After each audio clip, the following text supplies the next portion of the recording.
এখন চলছে চাষের সিজন আর শুরু হয়ে গেছে ধান পোঁতার কাজ। তো এইদিকে ধান পোঁতার কাজগুলো মেনলি বাইরের রাজ্য থেকে কর্মী এসেই করে যায়, বিশেষ করে ঝাড়খণ্ড থেকে। তো এই জায়গাটা হচ্ছে ঝাড়খণ্ড লাগোয়া আর কি।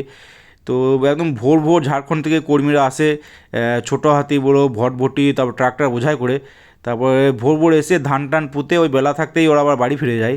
তো পিচ আগেবার রাত্রে দেখিয়েছিলাম, এবার দিনে একবার দেখিয়ে দিই তোমাদের। তো মোটামুটি ঠিকই আছে, খুব যে লেভেল আছে তা নয়, একটু রাফ আছে। তো মোটামুটি কাজ চলার মতো আর কি। এদিকে কিছু কিছু জায়গায় গ্যাপ রয়ে গেছে। আর এই যে পিচ রাস্তা করতে না করতে ওঠা শুরু হয়ে গেছে, এই যে রাবার প্লেটটা, এই যে অবস্থা। এই দিকটাতে এই যে গার্ড ওয়ালে দেখছি ঢালাই ঢেলেছে, এই যে এই অংশটা ঢেলেছে। আর এদিকে ট্রলি কাটারটাও ঠিক করেছে মনে হচ্ছে, এখানটা ঠিক করেছে বলতে এখানেই মনে হয় মশলা মেখেছিল মশলা এখানে। আর এদিকে এটাও ঢালা হয়েছে দেখছি, এই যে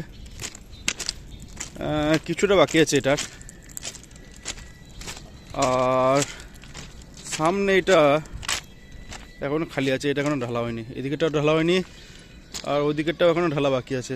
A few moments later. বাস স্ট্যান্ডে নেমেই দেখি একদম টাটকা ছোলা বিক্রি হচ্ছে, একদম সবুজ সবুজ। আর দাম নিচ্ছিল ওই 40 টাকা কেজি নিচ্ছিল। তো মোটামুটি 500-র মতো নিলাম 20 টাকায়।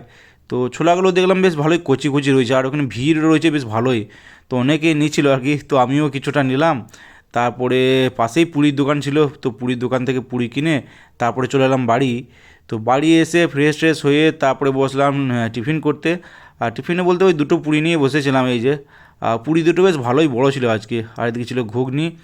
তো পুরি ঘুগনি খাওয়ার পর ওপরে এসে শুয়েছিলাম, রেস্ট করেছিলাম। তো ঘুমানোর চেষ্টা করলাম ঠিকই, কিন্তু ঘুম এলো না ফার্স্ট হাফে আজকে। তো যাই হোক, মোটামুটি ওই 1-1:30টার সময় উঠলাম লাঞ্চ করতে। আর আজকে লাঞ্চে ভাতের সাথে ছিল পেঁয়াজকলি, পোস্ত, ডিম ভাজা, এদিকে কাঁচা পেঁয়াজ দিয়ে আলু সানা, বেগুন ভর্তা ছিল এদিকে, আর টমেটো চাটনি ধরনের ছিল, আলু ফুলকপি একটা তরকারি ছিল, আর ছিল ডাল। তো এই ছিল আজকে লাঞ্চ। তো লাঞ্চ করার পর উপরে এসে ঘুমিয়ে পড়লাম। 2000 years later. সন্ধ্যায় ঘুম থেকে উঠে কাঁচা ছোলাগুলো নিয়ে বসলাম। তো অনেকটাই পরিমাণে ছিল, সামান্য নিলাম আর কি।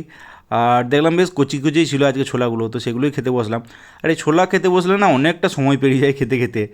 তো একটা খেতেই মোটামুটি, এই সামান্য খেতেই মোটামুটি 20-25 মিনিট সময় লেগেছিলো আর কি। তো যাই হোক, ছোলাগুলো কিন্তু ভালোই ছিল, আর কচি ছিল, তো খেতে বেশ ভালোই লাগলো। আর এই যে এতক্ষণ ধরে বসে বসে এইটুকু ছোলা খাওয়া হয়েছে। তো ছোলা টোলা খাওয়ার পর স্নান টান সেরে রেডি হয়ে তারপরে বেরিয়ে পড়েছিলাম। আজকে বাস পেতে অনেকটাই লেট হয়ে গেছিলো, তাই রেস্ট রুম পৌঁছাতে অনেকটা লেট হয়ে গেলো। তো রেস্ট রুম পৌঁছেই বসে পড়লাম ডিনার করতে মোটামুটি 9:30টার সময়।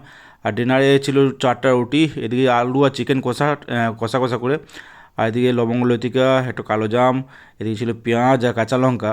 তো ডিনার করার পর কিছুক্ষণ রেস্ট করে তারপর বেরিয়ে পড়লাম নাইট ডিউটিতে।